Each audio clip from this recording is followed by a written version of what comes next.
Ce texte prévoit d'accorder à l'Éthiopie 20 km d'accès à la mer Rouge dans la région du port de Berbera pour une durée de 50 ans. En échange, l'Éthiopie va formellement reconnaître la République du Somaliland, a déclaré Mouss Bihi Abdi, dirigeant de ce territoire qui a proclamé son indépendance de la Somalie en 1991.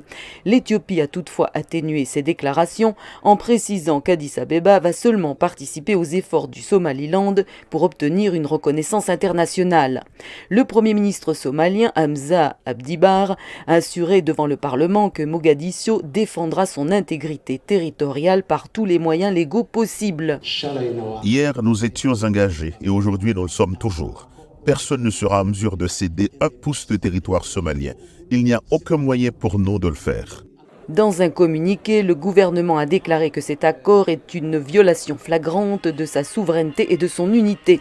Il a demandé une réunion d'urgence à l'ONU et l'Union africaine et a rappelé son ambassadeur en Éthiopie. La Somalie appartient aux Somaliens. Telle est notre position. Nous mourrons pour cette cause et nous défendrons tous les lieux qui appartiennent aux Somaliens. Cet accord a été signé alors que la Somalie et le Somaliland devaient reprendre des négociations interrompues en 2020. Les députés des deux chambres ont voté à l'unanimité en faveur de la résolution proposée.